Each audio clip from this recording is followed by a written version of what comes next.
که حوالی ساعت صبح بودک که در اثر یک حادثه دلخراش او را سادات از دست دادیم.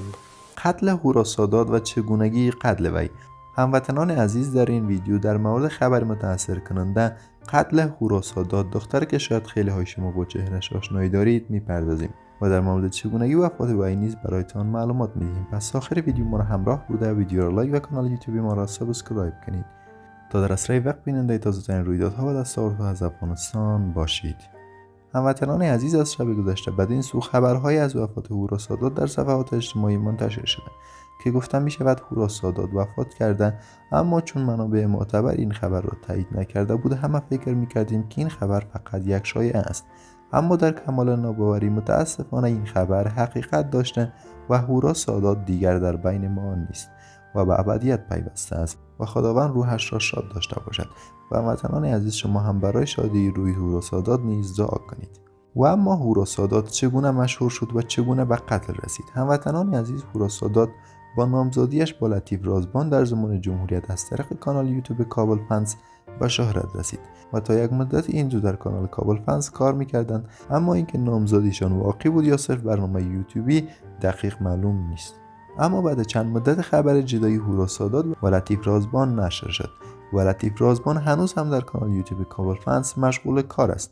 اما خانم هورا سادات بعد جدایی با لطیف رازبان به کشور ایران مهاجرت کرد و دوباره به کشور برگشت و گهگاهی در یک کانال یوتیوبی به اسم استار فنز مشغول کار بود، اما زیاد فعال نبود و بیش از 2 ماه می شود که اصلا در این کانال نیز فعالیت نداشته و هیچ ویدیویی نشر نکرده و در این اواخر نیز از خانه‌ای که قبلا زندگی میکرد نیز کوچ کرده و به منطقه دشت برچی نقل مکان نموده. اما زمان زیادی در خانه جدیدشان نمیگذرد که به قتل میرسد. اما چگونه؟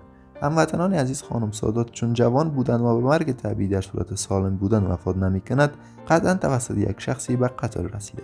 اما در مورد قتل خانم سادات خبرهای تایید نشده‌ای به دست ما رسیده که گفته می شود خانم سادات توسط شخصی شب در غذایش زهر انداخته شده و بعد خوردن زهر وضعیتش خراب می شود و در نزدیکی صبح جان می بازد و به ابدیت می پیوندد و واقعا ضایعه بزرگی است که یک دختر جوان که صدها آرزو داشت طور ناجوان مردانه به قتل برسد و متاسفانه از این چنین قتل‌ها در کشور ما بسیار زیاد شده، اما بازپرسی صورت نگرفته و ما امیدوار هستیم امارت اسلامی قاتلین هورا سادات را پیدا و به پنجه قانون بسپارند و قوانین اسلامی قصاص را بالای مقتول اجرا کنند.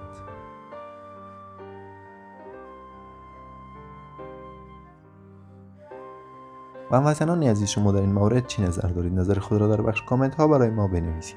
و ما با پایان ویدیو رسیدیم. سپاس از اینکه ما را تا آخر ویدیو همراهی کردید. برای یکی از ویدیوهای آینده ما حتما کانال یوتیوب ما را سابسکرایب کنید. تا ویدیوی دیگر، بدرود.